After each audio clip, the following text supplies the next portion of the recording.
నియోజకవర్గంలో ప్రజా అవసరాలకు పెద్దపీట వేస్తూ కోట్లాది రూపాయలు వెచ్చించి యుద్ధ ప్రాతిపదికన అభివృద్ధి కార్యక్రమాలను చేపడుతున్నామని ఏలూరు ఎమ్మెల్యే బడేటి చంటి పేర్కొన్నారు. ఏలూరు గౌరవరంలోని Shanivarapeta causeway attachment road saint Ann's college వద్ద నుండి సత్రంపాడు అడ్డ రోడ్డు వరకు నిర్మించనున్న సీసీ రోడ్ నిర్మాణ పనులను స్థానిక బిషప్ హౌస్ వద్ద ఏలూరు ఎమ్మెల్యే బడేటి చంటి శుక్రవారం ఆకస్మికంగా తనిఖీ చేశారు. అక్కడ పరిస్థితులను క్షుణ్ణంగా పరిశీలించిన ఆయన అధికారులకు పలు సూచనలు చేశారు. ఈ సందర్భంగా ఎమ్మెల్యే బడేటి చంటి మాట్లాడుతూ ప్రజా అవసరాలను గుర్తించడంలో కూటమి ప్రభుత్వం ఎప్పుడూ ముందుంటుందని చెప్పారు. ఇదే క్రమంలో గత 40 ఏళ్లుగా నిర్లక్ష్యానికి గురైన ఈ రహదారి నిర్మాణానికి శరవేగంగా చర్యలు తీసుకున్నామని, అందుకు అవసరమైన నిధులు కేటాయించడంతో పాటు R&B మంత్రితో మాట్లాడి 90 లక్షల రూపాయల నిధులను కూడా తీసుకురావడం జరిగిందని తెలిపారు. ఈ రోడ్డు నిర్మించేందుకు 26 విద్యుత్ స్తంభాలను మార్చాలన్న ఆయన దానిపై సంబంధిత అధికారులతో మాట్లాడి అందుకు అవసరమైన 5,20,000 రూపాయల నిధులను కూడా కార్పొరేషన్ నుండి కేటాయించామని చెప్పారు. ఇవేమీ పట్టని కొందరి నాయకులు ఇంట్లో కూర్చుని విమర్శలు చేయడమే పనిగా పెట్టుకున్నారని ఎమ్మెల్యే మండిపడ్డారు. అటువంటి వారు క్షేత్రస్థాయికి వచ్చి మాట్లాడాలని, అంతేగాని అవగాహన లేకుండా మాట్లాడడం సరికాదని అన్నారు. విమర్శలు చేసే వారంతా నియోజకవర్గ అభివృద్ధి విషయంలో ఏం చేయాలో సలహాలిస్తే అవి కూడా తాను గౌరవంగా స్వీకరిస్తానంటూ ఎమ్మెల్యే చంటి తనదైన శైలిలో కౌంటర్ ఇచ్చారు. కార్యక్రమంలో డిప్యూటీ మేయర్ పప్పు ఉమామహేశ్వరరావు, కోఆప్షన్ సభ్యులు చోడే వెంకటరత్నం, ఎస్ఎంఆర్ పెదబాబు, నాయకులు అమరావతి అశోక్, గోడవల్లి వాసు తదితరులు పాల్గొన్నారు.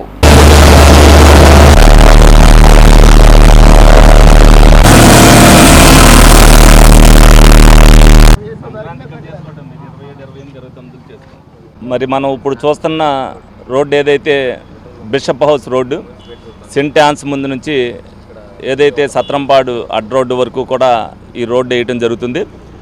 ఈ రోడ్డు రమారమి 40 సంవత్సరాల నుంచి ఎప్పుడు కూడా ఇక్కడ సిమెంట్ రోడ్డు పడతాం అనేది ఏం లేదు. గత 15 సంవత్సరాలుగా ఈ రోడ్డుని పట్టించుకున్న నాదుడే లేదు.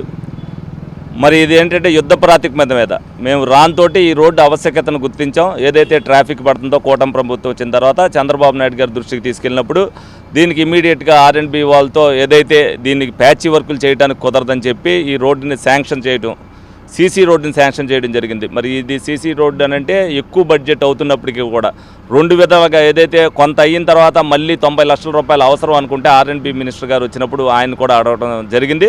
ఆయన కూడా ఇమీడియట్గా గ్రాంట్ చేయడం జరిగింది. అలాగే దీనికి సంబంధించిన స్తంభాలు ఏదైతే కరెంటు పోల్స్ రమారమ్మి 26 తీయటానికి మరి ఇబ్బందికరమైన ఈ రోడ్డు వేయడానికి కూడా డ్రైన్ టు డ్రైన్ వేయాలంటే 26 స్తంభాలు మార్చవలసి వస్తుంది. దానికి కూడా మరి ఎస్టిమేషన్ ఇస్తే 5,20,000 అయింది. అది మున్సిపాలిటీ నుంచి మళ్ళీ ఏదైతే R&B వాళ్ళకి ఇస్తేనే కానీ అది చేయరు. అది కూడా గత వారం రోజులుగా ఆ పని కూడా చేస్తుంది. నిరంతరం ప్రజల్లో ఉంటున్నాం, ప్రజలకు ఏ అవసరం కావాలనేది మనం చేస్తున్నాం. నిజంగా వాళ్ళు ప్రజలకి సమస్య ఉంటే ఆ సమస్య మా దృష్టికి కూడా తీసుకొస్తే డెఫినెట్గా ఆ సమస్య తెస్తాం. ఇంట్లో కూర్చుని మాట్లాడేవాళ్ళు మాటల వల్ల ఉపయోగం ఏముండదు. ప్రజల సమస్యలు మేమేం కాదు, ప్రతిపక్షం ఉన్న వాళ్ళు కూడా తీర్చొచ్చు, మేము కూడా అభినందిస్తాం. డెఫినెట్గా వాళ్ళకి ఆ సహాయం చేసే దాతృత్వం ఉన్నట్టయితే ఏదైనా ఒక రోడ్డు వేస్తామంటే ఆ రోడ్డుకి కూడా వాళ్ళు పేరు పెడతానికి కూడా నేను సిద్ధంగా ఉన్నాను. వాళ్ళు బయటకు వచ్చినప్పుడు ఆ రోడ్డు వేయించమని చెప్పి కూడా కోరుతుంది. ఈ రోజున ఏలూరు శాసనసభ్యులు బడేటి చంటి గారు, అట్లాగే చోడే గారు, వాసు గారు, డిప్యూటీ మేయర్ ఉమా గారు, మేమందరం కూడా మరి ఏదైతే సిఆర్రెడ్డి పబ్లిక్ స్కూల్ కాడి నుంచి మరి వయా శాంతినగర్ మీదుగా మరి అమీనాపేటకి వెళ్ళేటటువంటి రోడ్డు 4 కోట్ల రూపాయలు శాంక్షన్ అయ్యి drain to drain cement road sanction అవ్వడం జరిగింది. మరి ఆ వర్క్లు మరి కాంట్రాక్టర్ గారు అయినటువంటి రవిచంద్ర గారు ఈ వర్క్లు గత 15 రోజుల నుంచి కూడా స్టార్ట్ చేశారు. ఆ వర్క్లు ఎట్లా జరుగుతున్నాయి, నాణ్యత ఎట్లా ఉన్నదని తెలుసుకోవడానికి మేమందరం కూడా ఈ రోజున ఇన్స్పెక్షన్ చేయడం జరిగింది. ఈ వర్షం వల్ల ఈ వారం 10 రోజుల నుంచి కూడా కొంచెం ఈ పనికి ఇబ్బంది కలిగింది. ఈ రోడ్డుని అందుబాటులోకి రేపు వచ్చే నెల ఆఖరికల్లా ఈ రోడ్డుని వినియోగంలోకి ప్రజలకి అందుబాటులోకి తీసుకొచ్చి దాని తర్వాత ఈ ఫ్లైఓవర్ పనులు స్టార్ట్ చేయడానికి మరి ఏలూరు శాసనసభ్యులు వారు ప్రణాళికలు రూపొందించారు. మరి ప్రజలందరూ కూడా అర్థం చేసుకొని ఈ రోడ్డుకి సంబంధించినటువంటి వెహికల్స్ అన్నీ కూడా సహకరించాలని చెప్పేసి ఈ సందర్భంగా తెలియజేస్తున్నాం.